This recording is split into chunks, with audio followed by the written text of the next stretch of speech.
Hugo Nantes fue y es uno de los escultores más importantes que tiene nuestro país, pero antes que nada es un maragato de ley. Él nace en San José en 1933 y prácticamente desarrolló toda su obra y su vida allí en San José, ¿no? Él decía que había que ser fiel con el lugar donde a cada uno le toca nacer y vivir, y él estaba muy cómodo, muy contento y no necesitaba, pese a que viajó por envíos a bienales, viajó a Europa también, él no tenía necesidad de salir de su taller, de San José, de sus paseos por la plaza, de tomar mate con los amigos, con los vecinos.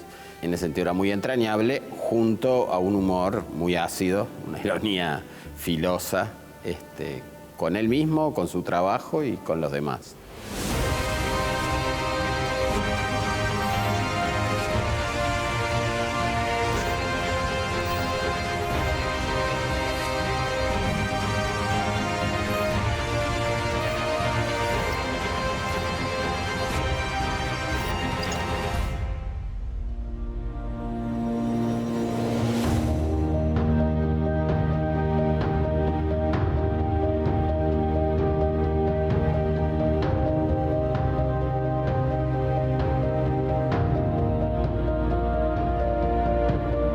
Hugo nace en San José de Mayo, por allá por el año 33, un 24 de enero del año 33, en el barrio de la Plaza 4 de Octubre.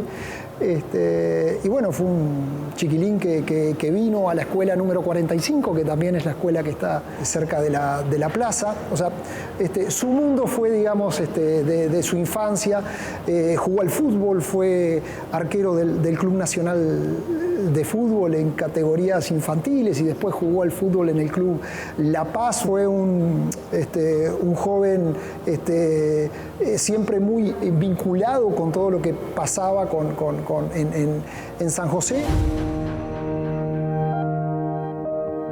Y bueno, y que empieza a tener sus primeras armas cuando está en el liceo y cuando lo invitan a ir a los talleres del Museo de San José, a raíz de que el hermano mayor de Hugo le comenta a Dumas Oroño que su hermano menor dibuja y dibuja muy bien. Entonces le dicen, bueno, ¿por qué no lo llevas al museo? Donde, bueno, justamente conoce a Edgardo Ribeiro y a Dumas Oroño, que terminan siendo sus primeros maestros en esto del mundo de la plástica. Los dos alumnos de Torres García, de Joaquín Torres García, tanto Dumas Oroño como Edgardo Ribeiro. Torres García tiene una escuela, el taller Torres García, la Escuela del Sur, y a partir de ahí los alumnos, los discípulos, siguen determinada forma de abordar el arte y la pintura.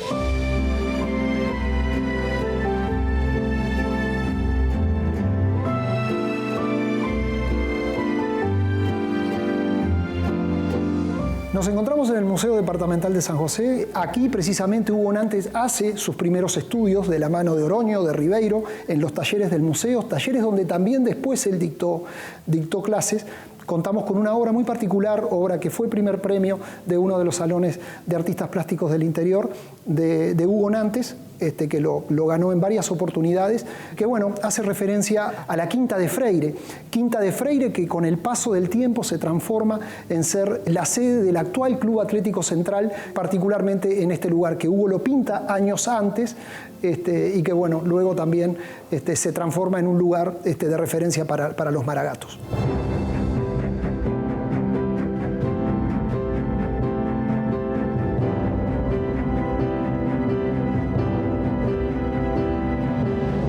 Tipo de pintura es muy clásico de la etapa. Estamos hablando del año 58, 59, donde Hugo Nantes todavía conserva la escuela de Oroño y de Ribeiro, el salir a pintar a espacios públicos, y bueno, y de tratar de tener una luz muy uruguaya. Es la luz que se ve en la obra. O sea, la pintura de Hugo Nantes en esa época es pintura al óleo, sobre tela, o sea, muy académica, digamos, que Hugo lo hace de una forma magnífica. Así que digo que ahí perfectamente podemos ver la mano del maestro que fue Dumas Oroño y cómo esos alumnos todavía mantenían esa escuela. Sin embargo, Nantes en algún momento corta con esa tradición torregarciana, porque él quiere tener una expresión personal, y para tener una expresión personal tiene que apartarse de artistas que de alguna manera tienen cierto esquema de trabajo previo, ¿no? Más allá de que él reconoce como sus dos grandes maestros, a Dumas Oroño y a Edgardo Ribeiro, pero él hace su camino, él va por otro lado.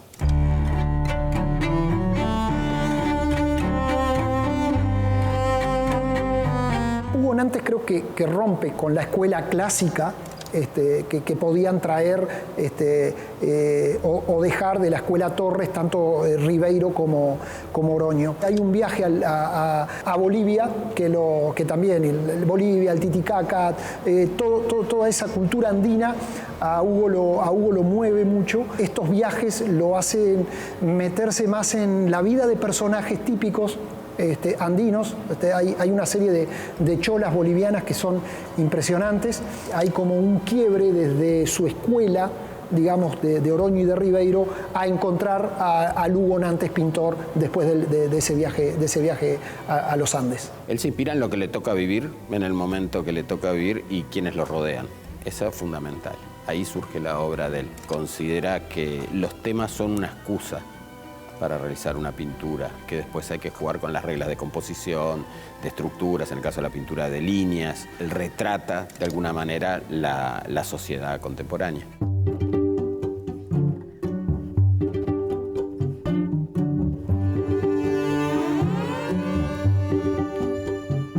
Todos los malvados querían tener un cuadro de Nantes colgado en el living. Yo no soy la excepción. Mi familia, por un lado, por el otro, tampoco. Había que estar en sintonía con esa especie de manía nantesca, les diría yo, de tener un Nantes en el living. Acá lo que tenemos es un Nantes, un motivo carnavalesco que está a tono con las temáticas de Nantes, siempre mirando con ojo muy penetrante lo popular, las manifestaciones artísticas de la gente.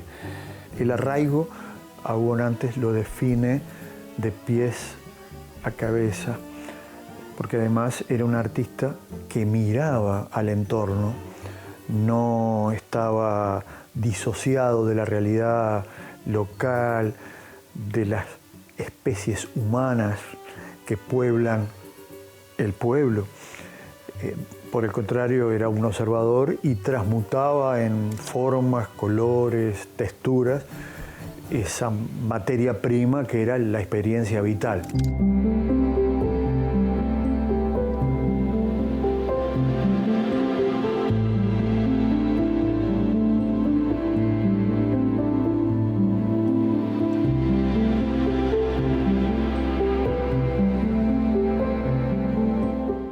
Hugo Nantes era un hombre irrepetible, un tipo muy repentino en sus manifestaciones, de una agudeza inigualable y siempre con una nota de humor, que para él el humor y el color jugaban casi el mismo papel. Con Hugo Nantes yo tenía una relación de amistad entrañable, ¿no? Desde que lo conocí, siendo empleado del Museo Departamental en San José, él, y yo frecuentaba, porque había un muchacho que iba a las clases de música, y ahí lo conocí a Hugo. Y a partir de ahí se desarrolló una amistad con él que perduró hasta el día del fallecimiento. Nos reuníamos mucho en la confitería París, acá, con un grupo de amigos. Ahí teníamos las tertulias, una especie de Sorocabana, era ahí. De ahí también surgieron montones de anécdotas y de cosas.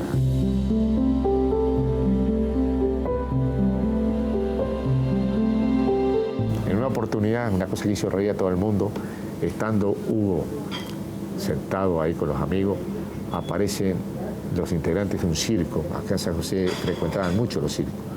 Y entre algunos de los integrantes del circo venía un enano. Y se van al mostrador y Hugo lo vio. Y ya con su picardía se acercó al mostrador y convidó a algunos a tomar, y entre ellos al enano. Y al enano no le gustaban mucho las cosas. Y parece que se le molestó ¿no? Por lo que Hugo lo estuviera convidando, como que lo estaba subestimando, ¿no? Y no sé qué cosa le dijo y Hugo le tocó la cabeza y el enano se le vino como a pelear. Y Hugo se reía y le hacía así, lo distanciaba. Hasta que en determinado momento lo agarra el enano, lo levanta y lo pone siempre arriba del mostrador. Y el enano tiraba pinacitos en el aire, ¿no? Y carcajadas éramos todos los que estábamos sentados allí mirando aquello, ¿no? Y ¡juá! Al final concluyó su broma, lo bajó al enano y el enano se hizo amigo, lo trajimos a la mesa, tomó con nosotros, conversó y nos dieron entradas gratuitas a todos los que estábamos sentados para ir al circo. Hugo tenía la particularidad que era un tipo muy tranquilo, el vecino, ¿no? Yo te lo marcaría primero, el vecino, el tipo que andaba en San José, que salía a hacer sus mandados, era parte de su rutina visitar la carpintería de Artigas que estaba pegado a su taller, cruzar al mercado municipal y hacer las compras diarias, ir a la panadería y después pintar, ¿no? Hugo tenía la particularidad de que él te decía, no, la pintura es un 10% inspiración y un 90% transpiración. Él se embromaba, pero decía, yo soy un obrero del pincel. Costaba ver detrás de esa imagen de hombre bonachón, sencillo, hasta rudimentario, podríamos decir, costaba ver un artista mayor.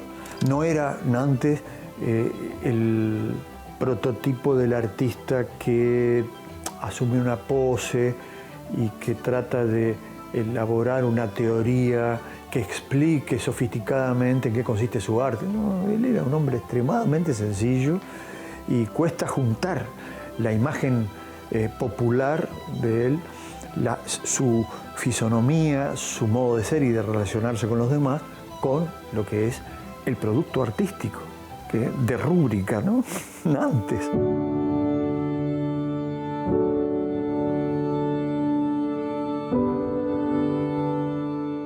¿Cómo era Hugo atrás de esa fachada que construía él de tipo bromista, impulsivo, extrovertido? Había un tipo extremadamente frágil, muy humano, muy observador de la sociedad maragata en determinado momento, muy solidario, sobre todo con aquellos que él veía verdaderamente. Vos veías que en el mundo de él arrimaba mucha gente que entre comillas podríamos decir la sociedad los ladeaba, tímido, contrariamente a lo que todo el mundo veía en primera instancia, y que con el paso del tiempo, obviamente, ¿no? con muchísimos fantasmas y tipo atormentado por un montón de cosas que yo creo que si no hubiera sido por el arte, por todo lo que pudo sacar de adentro, hubiera terminado en otras condiciones.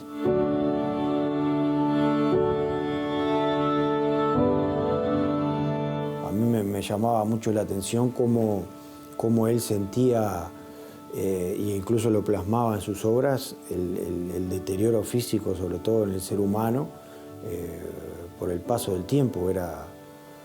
Lo tenía aterrado, eso para mí era el eje. Y él bromeando siempre te decía, yo cumplí 28 y no cumplí más. Y yo creo que en el fondo, por eso y por otras razones, yo creo que era lo que más lo perturbaba, ese final con ese deterioro que él podía percibir y ver en otras personas y en las cosas físicas. El tiempo se come hasta los fierros, decía. Yo creo que eso lo tenía atormentado.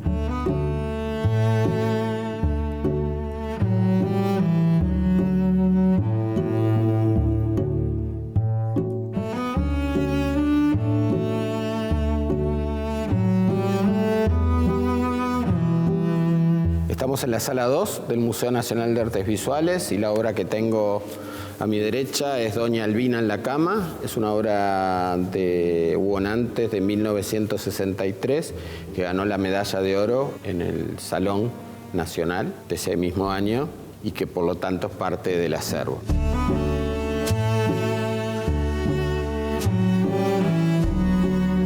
Primero, en esta obra queda claro la posición de Nantes en el sentido de que los temas son una excusa.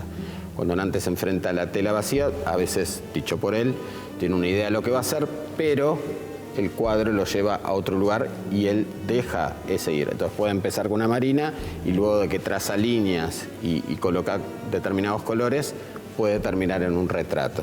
Es figurativo porque expresa una señora en su cama, en su habitación, pero a la vez cómo está resuelto la composición del cuadro, lo más importante aquí es la colocación del color a través de la pincelada y los ritmos de la pincelada y la construcción de líneas que ordena el tema y ordena el color en el lienzo. El interés de él es pictórico. Él declara que no le interesa la teoría del arte, pero sí le interesa la naturaleza plástica de una obra.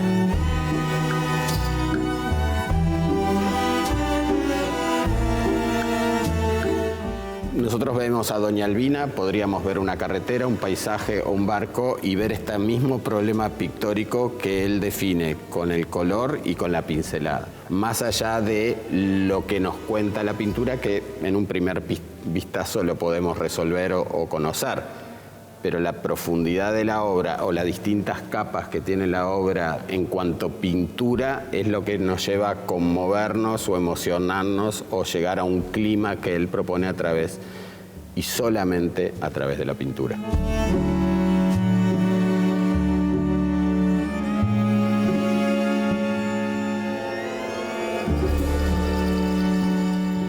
A Hugo no le gustaba que le dijeran el artista, porque el sentido artista lo sentía mucha gente que se dedicaba a inflarse más de lo que realmente valía. Y evidentemente él me decía que no tenían valor. Él lo decía. No. Dice, esto muere, dice, con el transcurso del tiempo. Esto es cháchara y a este lo inflan de afuera. Y Hugo era, en ese sentido, no sé si lo decía por una forma que no le gustaba que lo compararan con ese tipo de gente, que a él no le gustaba el nombre de artista. Y yo digo, un poco él le decía, cuando decía alguno, sí, vení, acercate, artista, más artista si eras vos. Él decía que él estaba en esto del arte por casualidad, que a él le hubiera gustado ser albañil, el papá era constructor, que le hubiera gustado más que hacer cuadros para rellenar huecos, le hubiera gustado hacer paredes para que la gente viva adentro. Eso lo dice en una entrevista y me parece que es bien interesante y provocativo porque él no se considera un artista, entre comillas, con todo lo que conlleva el término, sino que es su oficio. Pintar y hacer esculturas es su oficio.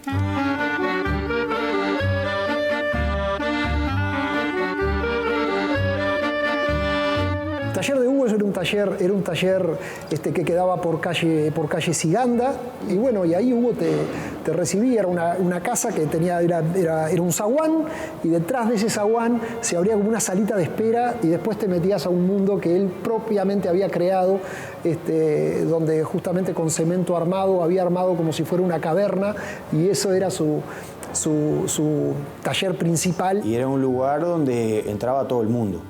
Cualquier ciudadano, cualquier maragato que pasaba por ahí o tenía relación o amistad con Hugo, llegaba a la casa, entraba, le gritaba y él desde adentro le decía quién y entraba. Era un lugar donde lo frecuentaban políticos, presidentes, senadores de cualquier partido, artistas, todos se acercaban a la casa de Hugo a saludarlo o a comprar cuadros, a aprender, a conversar o a pasar un rato ameno porque era un lugar de reunión. Su casa, su entorno y él mismo empiezan a ser un mundo cultural que se desborda hacia la sociedad. Las puertas de él siempre estaban abiertas. Él le llamaba la cueva, le llamaba la caverna, eran nombretes que le ponían al taller de él. La puerta del taller de Nantes siempre estaba con un ganchito y ahí todo el mundo se venía. Entonces, él, desde allá se le sentía la voz. Estoy, ando. ¿Se imaginan ustedes lo que puede ser? Esa era clásica en él. Le decíamos el loco Nantes. Y bueno, precisamente por esa salida que tenía, intempestiva y bueno, todo ese anecdotario riquísimo de todos los hechos que se generaban ahí en en la cueva, como le llamaba él, o la caverna. Bueno, me invitaron para hacer una escenografía más o menos de cómo era el estudio de Nantes, y bueno, yo colaboré. Porque en ese entonces yo tenía la radio que había sido de Nantes, una radio que él la tenía siempre al lado, es decir, él estaba pintando y siempre con esa radio al lado. Y estaba pintando y tenía que limpiar el pincel, en la radio, pintarrajeaba, en la misma radio limpiaba el pincel. Entonces esa radio pinta como era de descuidado, es decir, él estaba pintando y limpiaba los pinceles en la radio. Entonces la radio está toda marcada por los trazos de Nantes de cuando limpiaba el pincel. Escuchaba siempre el Sodre, estaba permanentemente con música clásica, en el Sodre. Incluso estaba siempre sintonizada ahí. Y es realmente un verdadero tesoro desde el punto de vista del propio Nantes, ¿no? Porque los pincelazos que tiene la radio, todo, es Nantes que mientras pintaba limpiaba el pincel en la radio. El taller de Nantes también constituyó un verdadero espacio cultural, porque ahí se hizo de todo. Incluso hasta en un momento determinado se hizo cine, en un cineclub ahí, en el cineclub La Pantalla, junto con otro pionero de acá del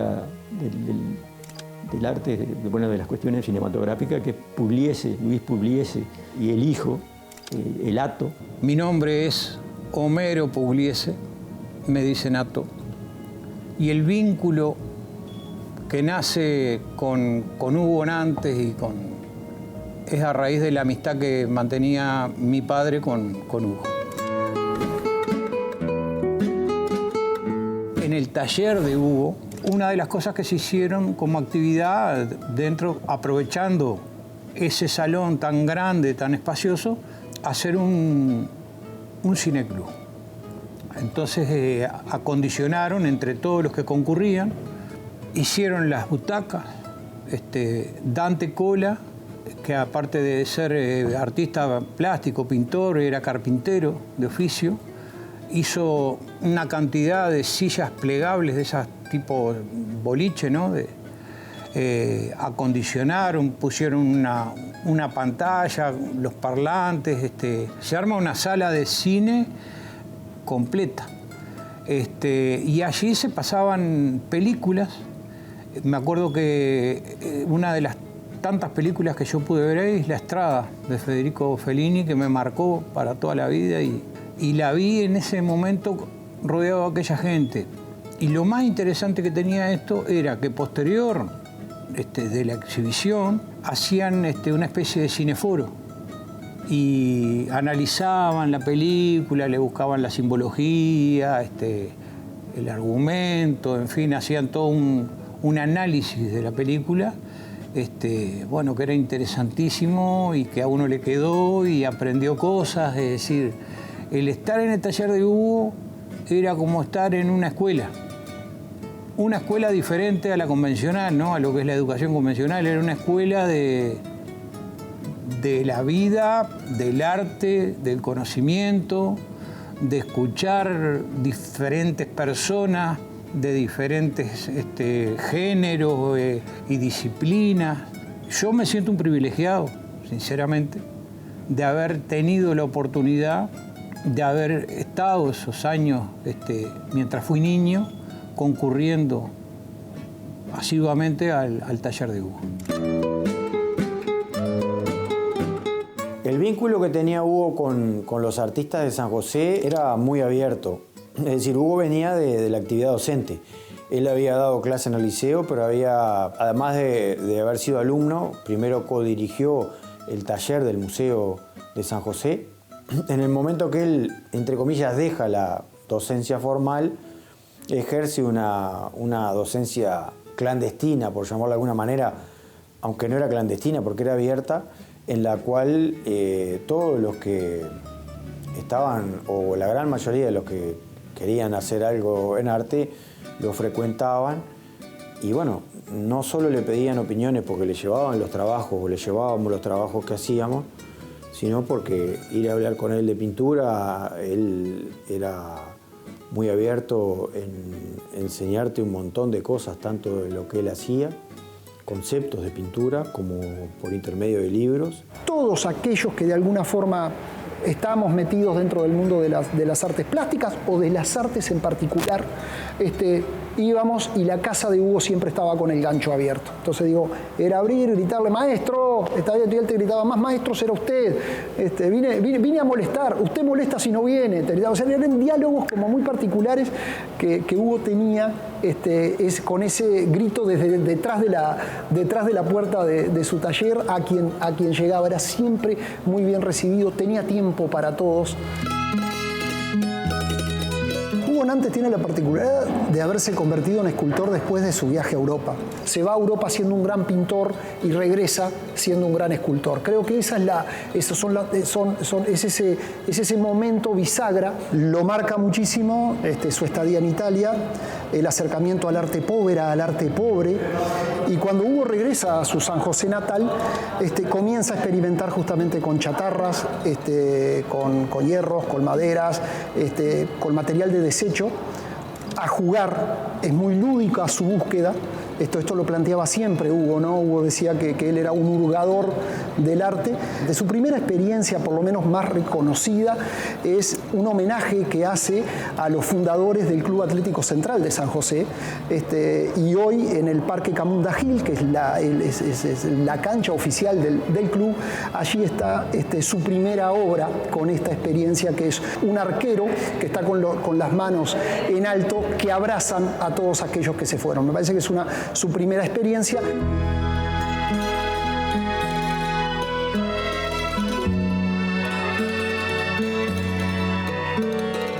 A Hugo lo que le gustaba era el fútbol. Él había sido y estuvo entrenando para ser golero. Y era aguerrido, él se tiraba igual en un empedrado, ¿no? Agarra una pelota. No le importaban las consecuencias que podía tener eso. Logró que se le salía un brazo. Y lo trataba acá se llaman los hueseros, que no tienen ninguna habilidad, pero te llevan el brazo, te lo llevan al lugar con un esfuerzo tremendo. Pero Hugo seguía con el problema, jugaba al fútbol, se le salía el brazo. Y un día va a ver a un cirujano que acá había acá en San José, amigo de nosotros y de él también, le dice, ¿qué te pasa? Le digo, doctor, se me sale, mira, yo juego golero, vos sabés que se me sale el hombro, dice, aquí no me puedo tirar. Se te sale, sí, ¿y cuál? ¿Qué brazo? Entonces la otra vez, ay, no, que no puedo aguantar, que no puedo. Pero no seas maricón, haceme el favor, déjame que te examine. No, imposible. Entonces mientras les hablaba, le pone el puño debajo del brazo, ¿no? Bueno, mira, andate. Y no me va a curar. Y yo no te tengo nada que hacer, ya está curado. Y dice, ¿cómo? Dice, pero estoy bien. Sí, estás bien. Poniéndote el puño acá abajo, el hombro va a su lugar.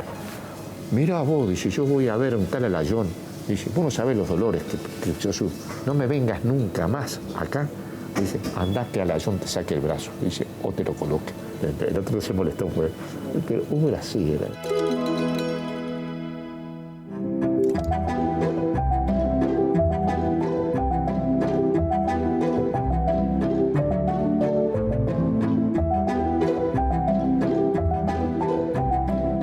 Las esculturas también más importantes es Gorda con trenzas, que lo tenemos exhibido en el museo, donde la cara está compuesta por la tapa de un tanque y luego hay tornillos, clavos, alambres. Eran unas esculturas muy famosas de mitad de los 70 hasta fines de los 80. Él iba componiendo, haciendo un ensamblaje de esos elementos y se acercaba a un personaje que podía ser muy inquietante, ¿no? Yo creo que una característica de la escultura de Hugo Nantes bien diferente a los demás escultores en Uruguay es eso, ¿no? No trabajar solamente con madera o con metal o con vidrio, sino va directamente a reciclar lo que la sociedad tira. Lo residual, él lo resignifica y lo pone en una escultura, conforma arte a partir del desecho. Y el humor en su obra es fundamental, sobre todo en la escultura. Quizás podamos decir que su arte de esculturas tiene un aire goyesco, en el sentido de cómo Goya, el pintor español, trataba a sus personajes. También riéndose, burlándose, pero yendo un poquito más hacia hacia el interior de los personajes para darnos cuenta de lo que nos reímos y de lo que nos llama la atención o nos da miedo, también están nosotros. Varias de estas esculturas están bajo la denominación de esperpentos, y ahí ya hay una clave, lo que es un esperpento. Antes tuvo la influencia del teatro, el gran admirador de Valle Inclán, Ramón del Valle Inclán. En España había una calle que se llamaba la calle de los espejos. Si uno se ponía frente al espejo salía todo distorsionada, la figura y todo. Entonces, Valle Inclán creó la frase: la realidad esperpéntica es la vida normal reflejada en los espejos cóncavos.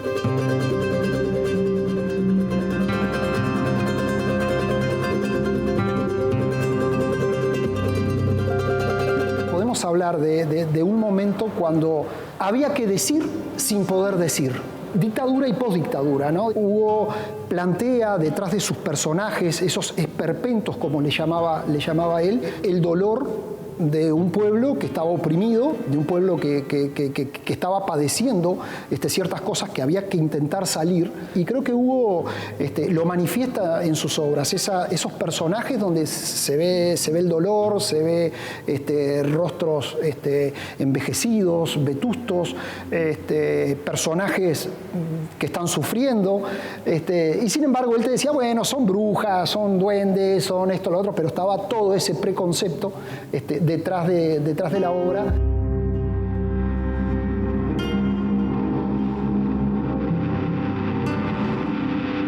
Acá tenemos algunas imágenes, algunas cabezas y de esos esperpentos. Y bueno, la bruja, donde aparece el hueso, aparecen los clavos, aparece el alambre, aparece el atado a mano. Hay mucho alquitrán, hay mucho que tiene que ver con esa etapa de la vida cívica del Uruguay, que él en su obra de alguna forma lo marca con sus personajes.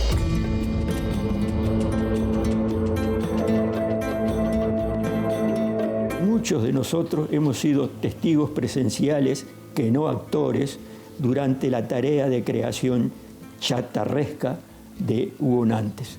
Si Valle Inclán lo hacía en el campo literario, Nantes lo materializaba con lóbrega y potente energía en aquella intricada urdimbre de objetos rotos, madera semiquemada, hierro oxidado, clavos, alambre, yeso y resina, todo ensamblado en los antípodas de la frívola e impávida hermosura.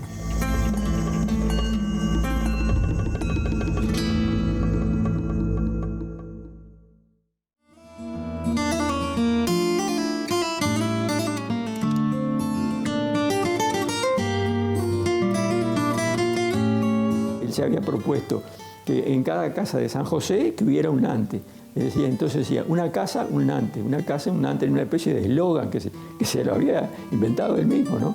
Hay una anécdota, era tan grande la producción de él, que dice, bueno, si quiere le vendo, ¿cómo lo quiere el cuadro? ¿Lo quiere al peso? ¿Lo quiere por metro? si le sugería eso a los clientes.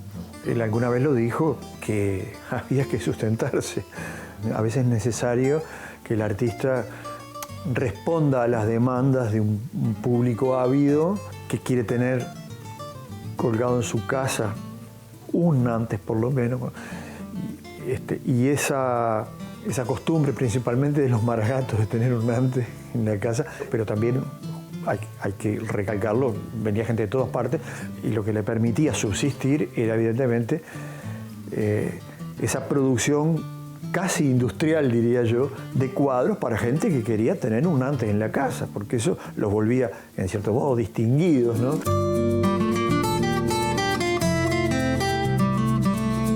Yo creo que Hugo lo que principalmente tenía era la capacidad de venderte una historia. Hugo, cada obra que te vendía en su taller era una historia. Te contaba, bueno, esta esquina estaba en tal lado y yo lo pinté porque, y este personaje que está acá es el mecánico que venía. O sea, te inventaba una historia, Hugo, y te ibas con esa historia. Porque según él, había sido mejor vendedor que pintor y era todo al revés. Él como vendedor era nefasto porque todos los cuadros de él no los cotizaba, ¿no? A veces decía, estoy como Jafé, vendo millones ganando vintenes. Y en una oportunidad, estando donde fue su taller acá en San José, llegó un señor a comprarle un cuadro. ¿Cuánto me sale, Nante? Hábleme fuerte porque, mire, ando con un problema. Dice, no oigo nada del oído. Y sí, Nante, dice, y es del oído que no se oye. Dice, lo hace de la vista. Dice, usted está cometiendo un pleonasmo. Usted está cometiendo. Pero que no, es del oído, evidentemente, está bien. Entonces al siguiente adquirente que vino, le dice, háblenme fuerte porque tengo una enfermedad. Le dice, ¿qué le pasa? Tengo una enfermedad en los oídos, tengo pleonasmo.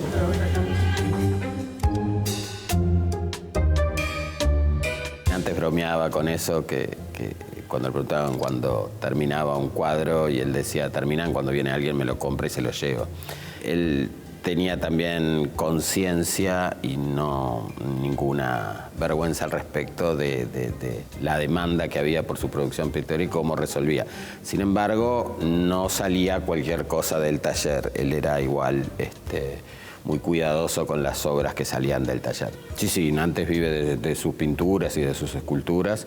Ha vendido y ha tenido trabajos de encargo muy importantes, como el homenaje a la comunidad armenia en la Rambla de Montevideo, en el buceo, esa gran águila que hay.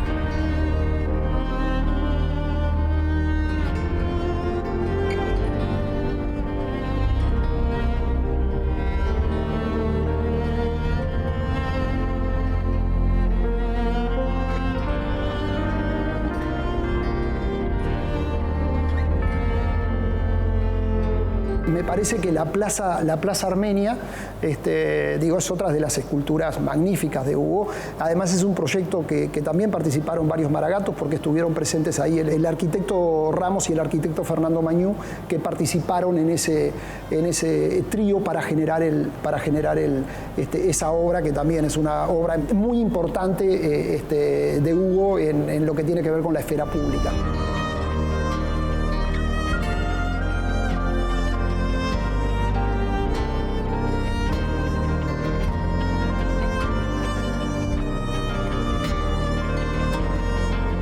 Bueno, esta obra que tengo acá es una de las tantas versiones que hizo Hugo para la escultura de la Plaza Armenia, que se puede ver en Montevideo, es el águila. La primera que se presenta es la que está allá, que es la que presenta él en el concurso, que es una cosa mucho más plana, que tiene unos ritmos, pero siempre preponderantemente plano y geométrico, que después él lo hace evolucionar. Empieza a trabajar con barro y con chatarra, empieza a estudiar y termina en lo que es hoy en día la escultura que está en la Plaza Armenia, que si ustedes ven, en líneas generales tiene una composición muy parecida a esta, lo único que está hecha en hormigón, pero esta conserva la estructura general, los huecos y la expresividad que había empezado a estudiar acá, que llevó a la escultura de allá de la Plaza Armenia.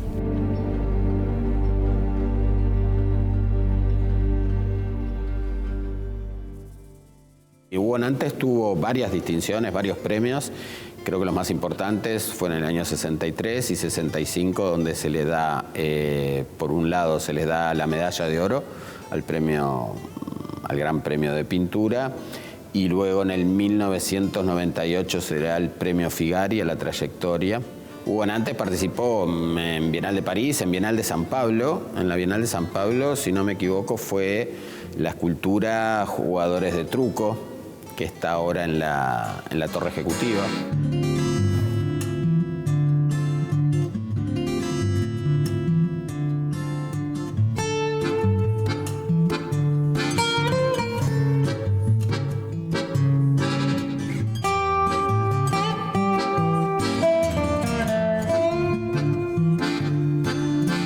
Es real que la mesa de truco es como su escultura emblema, ¿no? En el concepto primario de él estaba en hacer los 4 jugadores de trucos. 4 jugadores de truco que además los había hablado con Nelson Romero. Nelson tenía una serie de bocetos de personajes de trucos realizados en los boliches de San José. Y Hugo tenía esa idea de poder llevarlos a la tercera dimensión, ¿no? Generar una escultura con eso. Él tenía que enviar la obra a San Pablo, y bueno, y los tiempos de Hugo eran los tiempos de Hugo. entonces deja una mesa vacía y la intención era ponerle, bueno, siéntese y participe. Me imagino que podría ser el cuarto jugador el propio Nantes, ¿no? Sería ideal esa situación. Porque además los personajes son pueblerinos, son unos viejos hechos de hojalata, de metal, ¿no? Y es muy recordada porque más allá de los aciertos plásticos que pueda tener, los logros que él como escultor era capaz de imprimir a esa materia tan rebelde que puede ser el metal, más allá de eso, recoge una escena de la vida cotidiana que es muy común en las costumbres uruguayas, ¿no? Y esta es una obra que además, si pasás por la esquina de Casa de Gobierno, es como que esos personajes te están invitando a que vos entres tú entres a un boliche, a un café, a conversar o a jugar al truco.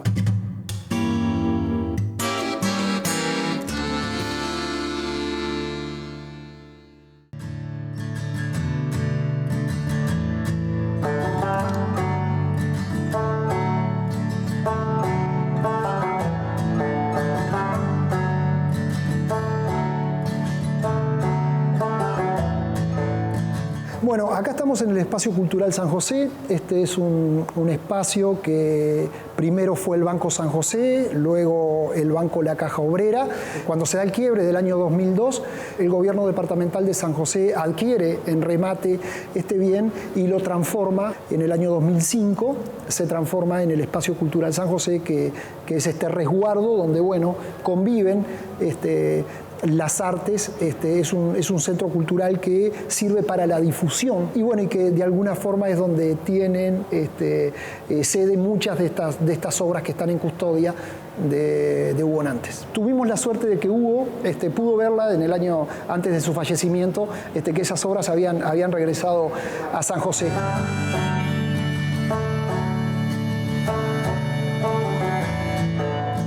Y particularmente hay una, que es ese Quijote grande, que estuvo durante años adentro de la casa de Hugo, en su taller, porque por el tamaño y el formato no podía salir la obra. Entonces la había hecho y el día que la hizo, después la desarmó porque no tenía forma de sacarla. Bueno, después conversando con la familia y antes de que la casa de él se vendiera, tuvimos la oportunidad de sacarla en pedazos la obra y que Eber Righetti, que fue otro de sus grandes amigos, bueno, es Eber Righetti quien la vuelve a poner en valor, quien vuelve a reconstruir ese Quijote que nos acompaña y que es una hermosísima escultura que cuando tú entras al espacio cultural te recibe. Hugo emergió como figura artística y tuvo el reconocimiento de toda la ciudadanía. Es decir, la ciudadanía lo empezó a reconocer como el artista. Y eso llevó a que gran parte de San José empezara a requerir de Hugo sus obras de arte cuando quería llevar adelante las necesidades, entre comillas, que tenía. ¿Qué es lo que te quiero decir con esto? Lo primero que rompe los ojos es que Hugo tiene una obra escultórica, esparcida y pictórica en el San José de esa época, como debe haber muy pocos casos, de tal cantidad y en lugares tan especiales y tan simbólicos como las que tuvo Hugo. Mirá, tenés los murales de la plaza, que es la plaza más importante sobre los bancos, es la plaza, digamos, en la cual nos identificamos con Maragato, la plaza fundacional.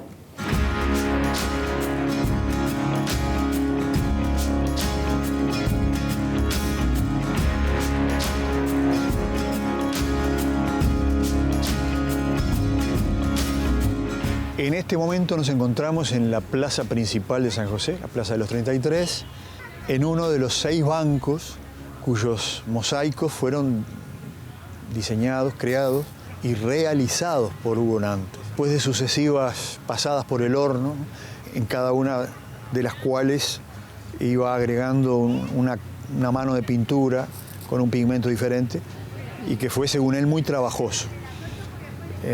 Estos mosaicos, que ya tienen algunas décadas, un tanto injuriados por el tiempo y también por los amantes del arte que han extraído, no sin cierta dificultad a algunos para ponerlos en su casa. Como ha dicho alguien, San José está intervenido por Nantes. Una buena muestra de eso son estos bancos, pero también, por ejemplo, una escultura que tenemos aquí a 100 metros.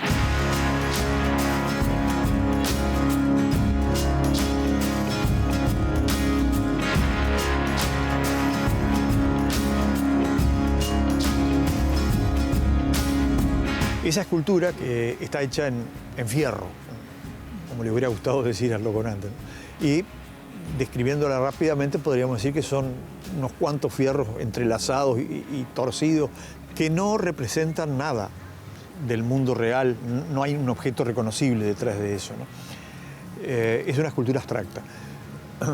Según se cuenta, al loco le gustaba 2x3 venir hasta ahí y sigilosamente observar y escuchar lo que la gente decía, ¿no? Sobre todo cuando la escultura se emplazó, que de pronto era una novedad para San José. Y la gente que está acostumbrada al arte figurativo se empeña en encontrar ahí un grillo, una mano, en fin. Y lo cierto es que aprovechó esa dispersión de las interpretaciones, esas múltiples lecturas que la gente sencilla y sin formación artística de manera espontánea hacía de la escultura, ¿no? Pero sin mofarse de la gente. Para él eso era una nota de color costumbrista, ¿no? que retrataba lo que es la sensibilidad pueblerina.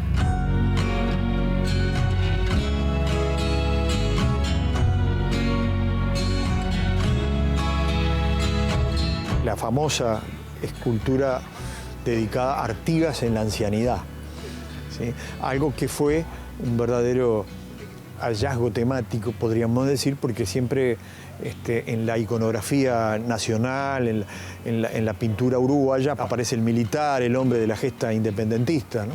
A nadie se le había ocurrido pintar el Artigas del Paraguay, el Artigas en el exilio, el Artigas que vivió allá sus últimos años acompañado de Ancina y enseñándole con una Biblia a leer a los guaraníes, ¿no? Las obras de Hugo, de cualquier tipo y cualquier característica, empezaron durante 20, 30 años a estar presentes, hasta llegó a estar en televisión, porque hizo subrayado, cuando la televisión era el centro de la reunión familiar. Había un reclamo en el cual él aparecía pintando el logo de Canal 10, y como te decía, me parece que ahí hay una cantidad de realizaciones artísticas de Hugo que llegaron a impregnar la ciudad de su arte.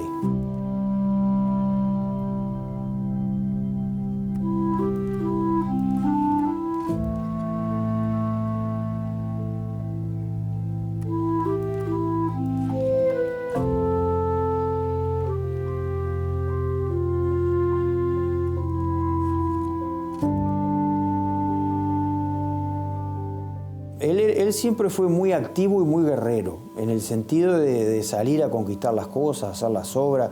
Si no hubiera tenido esa personalidad, nunca hubiera llegado a hacer la producción de obra que hizo.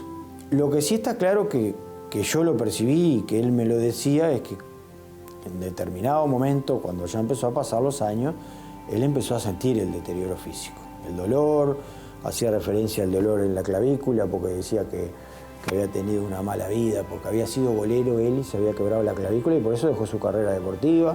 Su mundo se había empezado a apagar, el mundo que lo rodeaba, la energía que tenía no era la misma que tenía al principio, y yo creo que él empezó a sentir eso.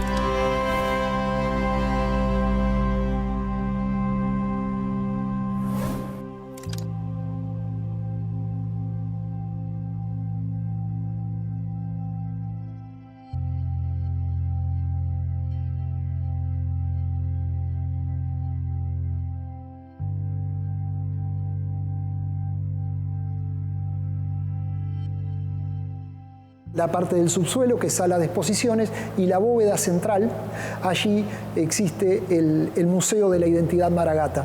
El Museo de la Identidad Maragatta fue concebido con la idea de ir contando historias de lo que en algún momento resguardó el poder económico del departamento, hoy se resguardan aquellas historias de personajes de San José. Y el primer habitante es Hugo Nantes. Entonces, cuando entras, tenés en 22 minutos la historia de Hugo Nantes contada de una forma inmersiva, donde, bueno, justamente el sonido, la luz, el color, la obra te acompaña para recorrer desde el año 1933 hasta el 2010, que fallece, ese camino del maestro. El mayor legado que Hugo nos dejó, creo que fue la generosidad de su conocimiento, el poder transmitirlo. Hugo no fue ese artista que estuvo allá en el Monte del Olimpo, arriba. No, era un tipo cercano, un tipo amable, y un tipo bonachón. No hubo escuela, no hubo institución deportiva que no fuera a pedirle un día una obra para hacer un beneficio, y que Hugo, si no la tenía, la pintaba para que esa institución pudiese sacar un pesito para generar lo que fuese en bien de la comunidad. Era el gran pintor, el gran escultor, el gran artista, pero sobre todo el gran ser humano que la comunidad de San José quiere y sigue admirando.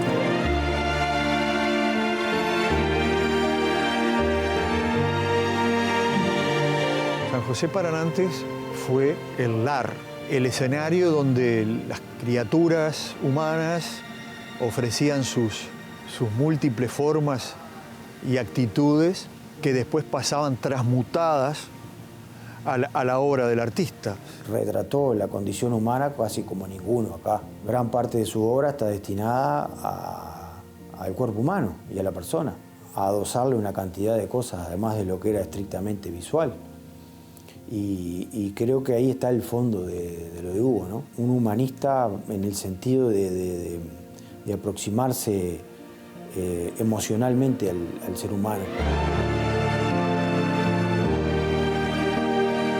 Creo que el legado de Nantes es haber producido una escultura singular, propia. Realmente se cumple ese camino que él emprende de joven, de tener una expresión personal, y cuando uno ve determinados cuadros o cuando uno se enfrenta a estas esculturas de chatarra, a simple vista dice, es Nantes.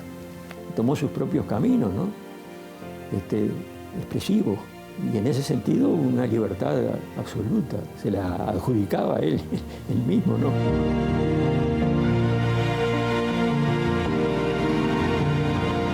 Nantes para San José fue un referente en el aspecto cultural, no solamente artístico, cultural, que marcó un antes y un después, un antes y un después. Hugo Nantes para San José es un ícono, un referente del arte, pero más que nada un buen vecino, un buen amigo, un hombre solidario, un gran humanista.